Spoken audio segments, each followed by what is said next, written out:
Coca Cola आणि Pepsi हे जगातले असे दोन ब्रँड्स आहेत जे लिटरली सॉफ्ट ड्रिंक इंडस्ट्रीवर कंट्रोल ठेवतात. 200+ देशांमध्ये त्यांची प्रेझेन्स आहे आणि इतकंच नाही तर काही रिपोर्ट्सनुसार हे प्रॉडक्ट्स जगातले ऑलमोस्ट 99% पॉप्युलेशनपर्यंत पोहोचलेले आहेत. आणि एक इंटरेस्टिंग पॅटर्न आहे, जेव्हा हे ब्रँड्स कोणत्याही देशात एंटर करतात ना, तेव्हा लोकल सॉफ्ट ड्रिंक ब्रँड्स हळूहळू डिसअपियर होऊ लागतात. कारण त्यांच्याकडे फक्त प्रॉडक्ट नाही तर एक कंप्लीट सिस्टीम असतो. प्रचंड पैसा, स्ट्रॉंग डिस्ट्रीब्युशन नेटवर्क आणि अग्रेसिव्ह मार्केटिंग मशीन. ते लगेच सेलिब्रिटी पार्टनरशिप्स करतात, मोठ्या कॅम्पेन्स लॉन्च करतात आणि काही महिन्यात मार्केट कंट्रोल करतात. आणि म्हणूनच कॅम्पा कोला, 77 सिट्रासारखे अनेक इंडियन ब्रँड्स ह्या कॉम्पिटिशनमध्ये टिकू शकले नाहीत. पण इथेच एक एक्सेप्शन आहे. एक असा ब्रँड जो ना फक्त टिकला तर आजही कोका कोला आणि पेप्सी दोघांना डायरेक्ट चॅलेंज देतो. तो ब्रँड म्हणजे थम्सअप. तुम्हाला कदाचित 90s आणि 2000sचे ते आयकॉनिक थम्सअप ॲड्स आठवत असतील. थंडा मतलब थम्सअप आणि ते अग्रेसिव्ह थंडरस स्टाईल जे आजही लोकांच्या माइंडमध्ये बसलेलं आहे. कारण थम्सअप फक्त एक ड्रिंक नाही बनला, तो एक पर्सनॅलिटी बनला. आणि सर्वात सरप्रायझिंग गोष्ट म्हणजे आजही हा ब्रँड कोला कॅटेगरीमध्ये आपली स्ट्रॉंग पोझिशन मेंटेन करू नये, अगदी ग्लोबल जायंट समोरही. हा ब्रँड जवळपास 45 वर्षांपूर्वी लॉन्च झाला आणि भारतात तो आजही $1 बिलियन स्केलवर ऑपरेट करतो. पण इथे एक ट्विस्ट आहे. थम्सअप हा साधा स्वीट कोला नाही, तो इंटेन्शनली स्ट्रॉंग आणि स्पायसी प्रोफाईल असलेला ड्रिंक आहे. इतका स्ट्रॉंग की पहिला सिप घेताच तुम्हाला लगेच जाणवतं हे ऑर्डिनरी नाही आहे. आणि इंटरेस्टिंग गोष्ट म्हणजे कोका कोलानेच नंतर हा ब्रँड अक्वायर केला होता. त्यांना वाटलं होतं की ते हा ब्रँड हळूहळू मार्केटमधून रिमूव्ह करतील. पण तेही एक चुकीचा अंदाज होता. कारण थम्सअप कोणताही नॉर्मल प्रॉडक्ट नव्हता, तो एक ऑलरेडी एस्टॅब्लिश्ड कन्झ्युमर इमोशन होता. आणि हा ब्रँड इतका पॉवरफुल ठरला की आजही भारतात याचे सीन्स कोका कोला आणि पेप्सी दोघांशी कॉम्पीट करतात. काही रिपोर्ट्सनुसार 2022मध्ये फक्त थम्सअपनेच हजारो कोटींचा रेव्हेन्यू जनरेट केला. आता इथे खरी क्युरिओसिटी येते. इतक्या प्रचंड money power, global marketing machines आणि सेलिब्रिटी एन्डोर्समेंट्स असूनही थम्सअप कसा टिकला? रमेश चव्हाण यांनी असं काय केलं ज्यामुळे हा ब्रँड भारतात मार्केट लीडर बनला? आणि या एंटायर कोला वॉरमधून आपल्याला काय बिझनेस लेसन्स मिळतात, हे सगळं आपण पुढे स्टेप बाय स्टेप समजून घेणार आहोत. ही स्टोरी सुरू होते 1970च्या काळात. तेव्हा भारताच्या प्रधानमंत्री होत्या इंदिरा गांधी. आणि त्या काळात Coca Cola literally Indian soft drink मार्केटवर राज करत होतं. कल्पना करा, संपूर्ण भारतात जितके सॉफ्ट ड्रिंक्स विकले जात होते त्यापैकी जवळपास 60 ते 70% मार्केट शेअर फक्त कोका कोलाकडे होतं. म्हणजे एकाच कंपनीचा ऑलमोस्ट मोनोपोली टाईप कंट्रोल होता. पेप्सीचं सिच्युएशन तर अजून खराब होतं. इतकं की 1962मध्ये पेप्सीने भारतातून एक्झिट घ्यायचा निर्णय घेतला होता. पण मग पिक्चर बदलतो. 1977मध्ये मोरारजी देसाई भारताचे प्राईम मिनिस्टर बनतात आणि त्यांच्या गव्हर्नमेंटमध्ये इंडस्ट्री मिनिस्टर होते जॉर्ज फर्नांडिस. आणि इथे एक मोठा पॉलिसी डिसिजन घेतला जातो, फेरा म्हणजे फॉरेन एक्सचेंज रेग्युलेशन ॲक्ट. हा ॲक्ट भारतात फॉरेन कंपनीजसाठी गेम चेंजर ठरतो. जॉर्ज फर्नांडिस यांनी कोका कोलासमोर 2 क्लिअर कंडिशन्स ठेवल्या. पहिली कंडिशन, भारतामध्ये कोणतीही फॉरेन कंपनी मेजॉरिटी ओनरशिप ठेवू शकत नाही. म्हणजे कोका कोलाला त्यांच्या इंडियन ऑपरेशन्समध्ये 60% ओनरशिप भारतीय शेअर होल्डर्सना द्यावी लागणार होती. दुसरी कंडिशन अजून क्रिटिकल होती. त्यांना त्यांचा सिक्रेट फॉर्म्युला भारतातील कंपनीसोबत शेअर करावा लागणार होता. आणि इथेच कोका कोलासाठी रिअल प्रॉब्लेम सुरू झाला. कारण कोका कोलाचा रिअल पॉवर त्यांच्या फॉर्म्युलामध्ये होता. तो फॉर्म्युला जर बाहेर गेला तर ब्रँडची एंटायर आयडेंटिटी कोलॅप्स होऊ शकते. त्यांनी निगोशिएट केलं. म्हणाले ठीक आहे, आम्ही 60% ओनरशिप देऊ, पैसा देऊ, पण सिक्रेट रेसिपी आम्ही शेअर करू शकत नाही. सरळ सांगायचं तर ते पॉसिबल नव्हतं. आणि म्हणून 1977मध्ये कोका कोलाने भारतातून एक्झिट घेतला. आणि हा एक्झिट साधा नव्हता. तो भारताच्या सॉफ्ट ड्रिंक इंडस्ट्रीसाठी एक मोठा शॉक होता.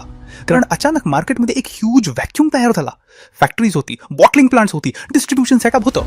पण सगळ्यात इम्पॉर्टंट इन्ग्रेडियंट नव्हता कोला कॉन्सन्ट्रेट. म्हणजे तयार सिस्टम होता पण प्रॉडक्ट नव्हता.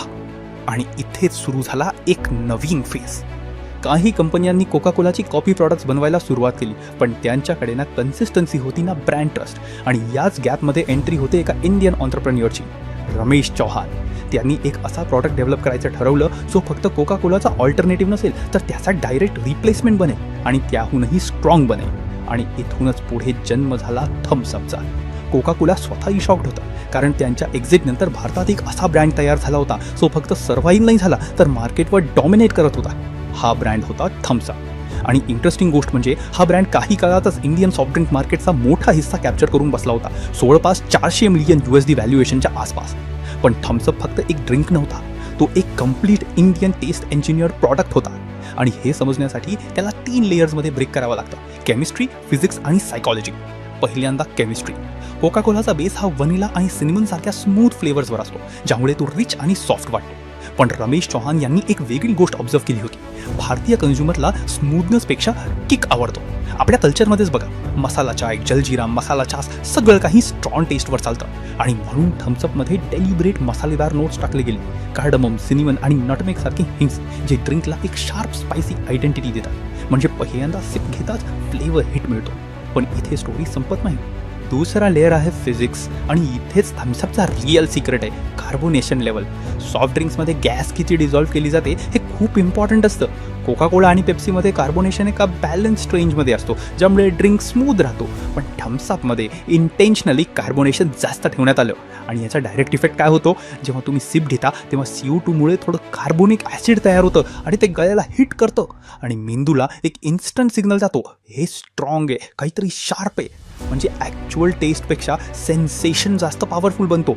आणि तिसरा लेअर आहे सायकोलॉजी. इथे गेम अजून इंटरेस्टिंग होतो, कारण strong taste plus strong fizz plus sweet balance equals to एक ॲडिक्टिव्ह परसेप्शन तयार होतं. आणि म्हणून थम्सअप फक्त ड्रिंक नाही राहिला, तो एक एक्सपिरियन्स बनला. आणि याच कॉम्बिनेशनमुळे मार्केटमध्ये तो कोणत्याही कॉपीकॅट ब्रँडपेक्षा खूप पुढे निघून गेला. इतका पुढे की 1990 पर्यंत थम्सअपने जवळपास 85% मार्केट शेअर कॅप्चर केला होता. म्हणजे इंडियाचा सॉफ्ट ड्रिंक मार्केट जवळजवळ त्याच्या हातात होता. पण मग सीन बदलतो. 1991मध्ये इंडिया लिबरलाइज होतं आणि ग्लोबल जायंट्स पुन्हा मार्केटमध्ये एंटर करतात: कोका कोला आणि पेप्सी. आणि इथे सुरू होतो रिअल बिझनेस वॉर. एकीकडे होतं प्रचंड money power, massive advertising budget, celebrity endorsements. आणि दुसरीकडे होता थम्सअप, ज्याच्याकडे प्रॉडक्ट पॉवर होती पण फायनान्शियल पॉवर लिमिटेड होती. आणि इथेच बिझनेसमधला एक मोठा ट्रूथ समोर येतो: कधी कधी तुमच्याकडे बेस्ट प्रॉडक्ट असतं पण कॉम्पिटिशनकडे बेस्ट मनी पॉवर असते. आणि 1993मध्ये ही गॅप अजून क्लिअर दिसायला लागते. पार्लीकडे प्रॉडक्ट स्ट्रॉंग होतं पण कोका कोलाकडे मॅसिव्ह फायनान्शियल पॉवर आणि ग्लोबल इन्फ्रास्ट्रक्चर होतं. कोका कोलाला एक गोष्ट क्लिअर होती: जर त्यांना भारतात पुन्हा 0पासून स्टार्ट करावं लागलं असतं तर डिस्ट्रीब्युशन नेटवर्क तयार करायला त्यांना 8-10 वर्षे लागली असती. आणि आजच्या फास्ट मार्केटमध्ये इतका वेळ घेणं परवडणार नव्हतं. म्हणून त्यांनी एक मोठा स्ट्रॅटेजिक मूव्ह केला. रमेश चौहान आणि पार्ले ग्रुपसोबत डील केली. आणि ही डील साधी नव्हती. सुमारे $60 मिलियन, त्या काळात खूप मोठी रक्कम, आजच्या व्हॅल्यूमध्ये हजारो कोटी देऊन कोका कोलाने पार्लेचे सगळे बेवरेज ब्रँड्स विकत घेतले. आणि इथेच गेम कम्प्लिटली बदलतो. या डीलमुळे कोका कोलाला मिळालो Thums Up, Limca, Gold Spot, Citra आणि माझासारख्या स्ट्रॉंग इंडियन ब्रँड्सचे ओनरशिप राईट्स. एका रात्रीत कोका कोलाचा इंडियामधला प्रेझेन्स 0% पासून जवळपास 60% मार्केट शेअरपर्यंत पोहोचला. पण इथे एक इंटरेस्टिंग ट्विस्ट आहे: कोका कोलाचा मेन फोकस थम्सअप नव्हता. त्यांचा रिअल टार्गेट होता पार्लेचं डिस्ट्रीब्युशन नेटवर्क. कारण पार्लेकडे होता 50+ बॉटलिंग प्लांट्स आणि जवळपास 2 लाख रिटेलर्सपर्यंत डायरेक्ट रीच. आणि हेच कोका कोलासाठी गोल्ड माइन होतं. त्यांचा प्लॅन सिम्पल होता: ब्रँड नाही, सिस्टम विकत घ्यायचा आणि मग त्या सिस्टममधून संपूर्ण इंडियामध्ये कोका कोला ॲग्रेसिव्हली डिस्ट्रीब्यूट करायचा. म्हणजे प्रॅक्टिकली त्यांनी कॉम्पिटिशनला डिफीट केलं नाही, त्यांनी कॉम्पिटिशनला ॲक्वायर केलं. पण इथेच सर्वात मोठा मास्टर स्ट्रोक होता. कोका कोलाला थम्सअपमध्ये इनिशियली फारसा इंटरेस्ट नव्हता. त्यांचा फोकस होता इन्फ्रास्ट्रक्चर आणि डिस्ट्रीब्युशन कंट्रोलवर. आणि म्हणून त्यांनी काही ब्रँड्स हळूहळू पुशआउट करायला सुरुवात केली. गोल्ड स्पॉट आणि सिट्रासारखे ब्रँड्स मार्केटमधून डिसअपियर झाले.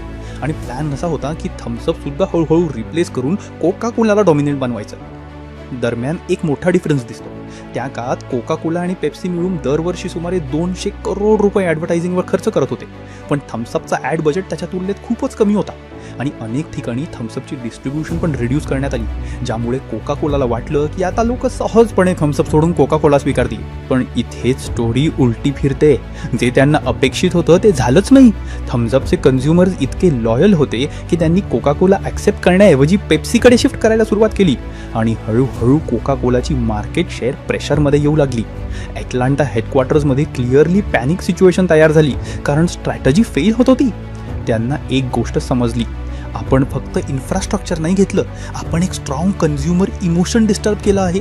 आणि मग कोका कोलाने एक अनएक्सपेक्टेड निर्णय घेतला. त्यांनी थम्सअप पुन्हा मार्केटमध्ये ॲक्टिव्हली पुश करायचं ठरवलं. ज्या ब्रँडला त्यांनी स्लो डाऊन करायचा प्रयत्न केला होता तोच ब्रँड त्यांनी पुन्हा रिवाईव्ह केला आणि इथून सुरू झाला थम्सअपचा ब्लॉकबस्टर कमबॅक. कोका कोलाने शेवटी एक गोष्ट समजून घेतली. त्यांनी मार्केटला प्युअरली प्रॉडक्टच्या दृष्टिकोनातून नाही तर सायकोलॉजीच्या आधारावर डिवाईड केलं. त्यांनी 3 क्लिअर आयडेंटिटीज तयार केल्या. Coca Cola equals to togetherness, happiness आणि nostalgia. Pepsi equals to youth, energy आणि बोल्डनेस. आणि Thums Up equals to masculinity, adventure आणि स्ट्रॉंग ॲटिट्यूड. म्हणजे इथे फक्त ड्रिंक नव्हता, इथे प्रत्येक ब्रँडला एक पर्सनॅलिटी देण्यात आली होती. आणि याच स्ट्रॅटेजीच्या आधारावर थम्सअपसाठी लॉन्च झाला एक iconic campaign, taste the thunder. आणि इथूनच थम्सअपने पुन्हा एकदा मार्केटमध्ये आपला होल्ड मजबूत केला. कारण आता तो फक्त शेल्फवर ठेवलेला प्रॉडक्ट नव्हता, तो एक स्टेटमेंट बनला होता, स्ट्रॉंग, बोल्ड आणि फिअरलेस. आजच्या सिच्युएशनकडे बघा. ज्या ब्रँडला 1990मध्ये स्लो डाऊन करायचा प्रयत्न झाला होता तोच ब्रँड आज भारतात हजारो कोटींचा बिझनेस करतो. काही रिपोर्ट्सनुसार थम्सअप आज जवळपास 8,000 करोड प्लस रेव्हेन्यू जनरेट करतो आणि 2030पर्यंत हा आकडा जवळपास 16,000 करोडपर्यंत जाऊ शकतो.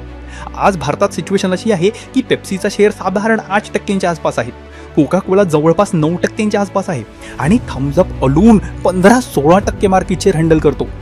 म्हणजे एका लोकल फील असलेल्या इंडियन ब्रँडने ग्लोबल जायंट्सला डायरेक्ट कॉम्पिटिशन दिलं आहे. आणि या संपूर्ण स्टोरीमधून 3 मोठे बिझनेस लेसन्स मिळतात. पहिला लेसन, तुम्ही कंपनी, फॅक्टरी, डिस्ट्रीब्युशन सिस्टीम सगळं विकत घेऊ शकता, पण तुम्ही लोकांचा विश्वास आणि त्यांची टेस्ट प्रेफरन्स बदलू शकत नाही. म्हणून बिझनेसमध्ये सक्सेस मिळवायचा असेल तर कस्टमरच्या टेस्टला रिस्पेक्ट करावा लागतो. दुसरा लेसन, मार्केट लीडर बनायचं असेल तर तुम्हाला लोकल कल्चर आणि कन्झ्युमर सायकॉलॉजी समजली पाहिजे. कारण कोणताही ग्लोबल फॉर्म्युला लोकल मार्केटमध्ये डायरेक्ट काम करत नाही. आणि तिसरा लेसन, मार्केटमध्ये कॉपी कॅट्स नेहमी येतात. शॉर्ट टर्म पैसा मिळू शकतो, पण लाँग टर्म डॉमिनन्स नेहमी युनिक प्रॉडक्ट आणि क्लिअर आयडेंटिटीवरच बनतो.